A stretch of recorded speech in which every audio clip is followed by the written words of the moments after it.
A servant's heart or a good leader? I don't think this is going where we think it's going. I hope you'll stick with me. Let's see where it lands. All right, let's go.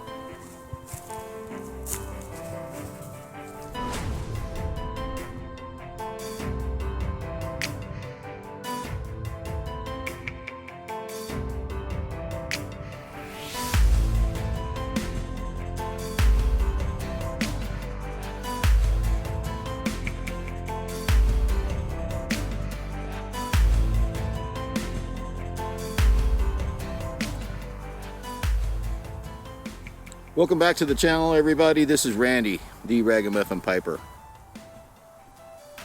I've got my Cobbit out today. I think that's what it was, Cobbit. And I've got some velvet in there.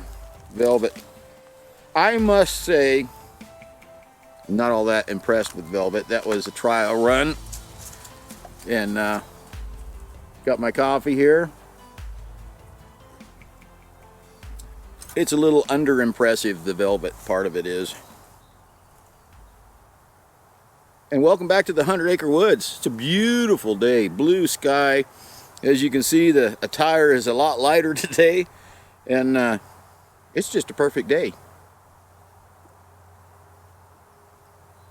The birds are singing, and everything's just perfect outside right now.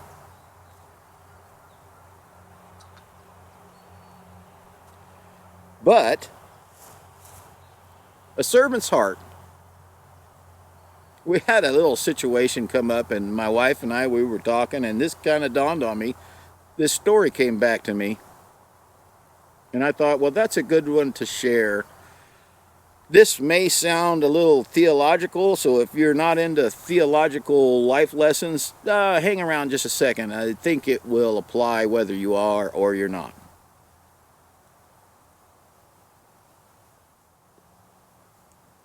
You see, part of being a good leader is recognizing the kind of person that you're leading. In a lot of my background, we had production with concerts and music and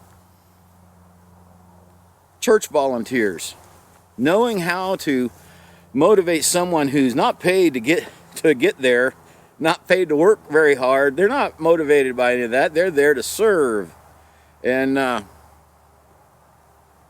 one gentleman came to mind just instantly, and I'm going to call him Ted, even though that's not his real name. This goes back a ways, and back when we were first starting out, we didn't have a lot of equipment, but we had a pretty good, on Sunday mornings, we had a worship team, and there was guitars and drums and bass and singers and lead singers and piano. So a lot of stuff going on stage. It wasn't a big production. Maybe it was a big production for what we had to get it done with, for sure. And Ted was a background singer for the worship team. He was not a good singer, all right? But he was always there. He always showed up on time. He always stayed to the last minute. He always helped set stuff up. He always helped take stuff down. He was a real servant. But here's where the life lesson and the lesson for leaders, I think, as much as volunteers, hear me now, this is a lesson for leadership as much as it is for servants. This is where it gets really enlightening.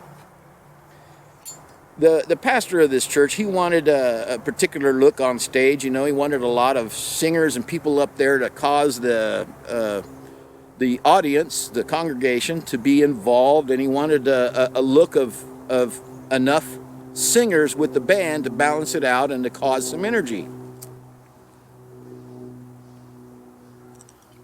Well, Ted was always available, and I can assure you that most of the time when everything was functioning and Ted was up there, his microphone was kept at a very low level, because it wasn't often that he sounded like something you would want to put in front of a conversation, or a congregation, sorry. But his energy, his willingness, his demeanor on stage, his involvement, man, that was second to none. Well, the time came that we had to have a particular amount of singers. I think they wanted 6 singers. And with all the stuff that was going on stage, I only had enough inputs left on the soundboard. For those of you that's ever seen one, you only get so many channels. And I was out. I didn't have any left. I couldn't configure any more. I had room enough for 5 singers, not 6. And the worship leader was like, well, I just like to have 6 because it balances the stage. You know, that's more, at this point, it was more about the looks of it than having that 6th. I'm like, well, I don't know what I'm supposed to do. I said, how about we ask Ted if Ted will sing from a microphone and a cord. We all had cords back then. They weren't, we didn't have wireless for everybody. How about we ask him if he'll sing from a microphone that we know we can't plug in? Now, that seems odd to you and I, maybe from the audience standpoint. Why would you want to be up there if your microphone's not plugged in? So we talked to Fred. I took him aside. I talked privately with Fred. I told him what was going on, and he said, absolutely. I don't care. I just want to be up there and part of the leadership of the worship service and doing my thing. He says, I don't care if it's plugged in or not. Wow.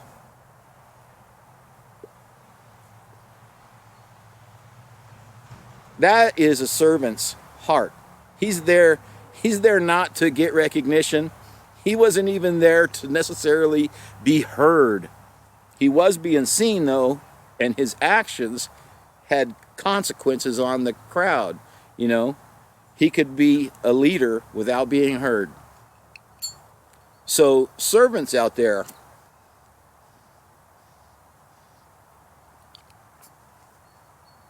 the lesson here is it's not about you. If you're going to truly serve someone, and now you see, I'm not really talking about theology here, folks. I'm talking about when you're serving somebody else, whether it be volunteer or, you know, me, might be even getting paid.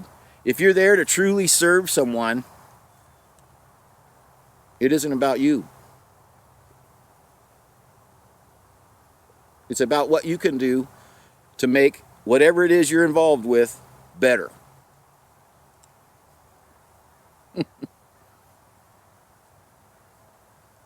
But I'd like to speak to the leadership of some of you, the leadership out there, the people who have positions of leadership over, especially volunteers.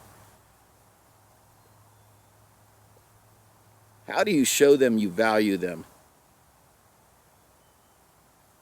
Do you understand their passion? And do you promote it? Do you cheerlead it? Do you cheer them on? They may not be the best at what they do, but they're there to serve, and they're honoring you, and they're honoring whatever it is you guys are a part of with their time and their energy and whatever talent they've got.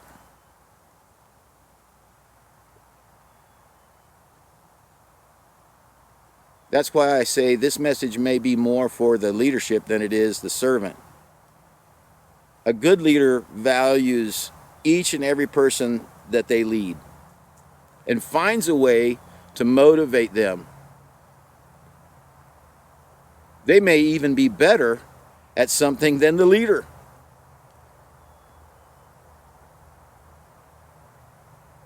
And a good leader knows how to help the people under them excel, even to the point where they're excelling beyond you as a leader. I love that. We had a production team where there were people really good at lighting, really good at computers, far better than I could ever be. That wasn't my thing. I cheered them on every time we got together. I loved it when they impressed me with their passion to make things better, better than I could ever do them.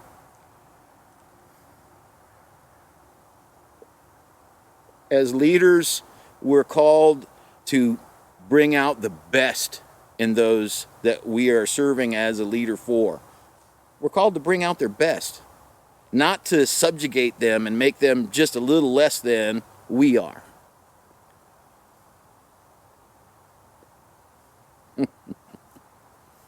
Well, I hope I hope that hit home a little bit with some of you. Even if you're not serving and you're not a leader right now, I hope you can appreciate the fact that there are those out there that understand that when you do decide to serve, you're valued. And for those of you out there that are leaders, I hope that you'll get something out of this that says, you know, I don't have to be perfect. They don't have to be perfect, but I need to motivate them by appreciating everything that they do. Not constrain them, lead them. Leading means you go with them. It doesn't mean that you pull them along behind you. Well, sometimes, I guess. Leadership is hard. It's hard to do right. And in today's world, there are too many leaders that don't know how to lead. Take my word for it. I don't think you have to take my word for it. You probably already know. So, to all of you, bless you all. I hope you have a fabulous day. Make it the best one yet. If you're serving, ask them how you can be of service today. It might not be something you're really comfortable doing. If it's in your bailiwick to get it done, maybe give it a try. And leaders, don't ask people to do things. Don't ask people to do things you know they're too uncomfortable to excel at. Be a good leader. Find the person's passion and gently push them in that direction. This goes for coaches, right? Think about that. As a coach, if you're yelling and screaming at the people that you're trying to coach, I'm telling you right now, I didn't respond to that very well. The people I did respond to well, people who taught me how to be better. The people who encouraged me to be better. And the people who praised me when I was better. Right there.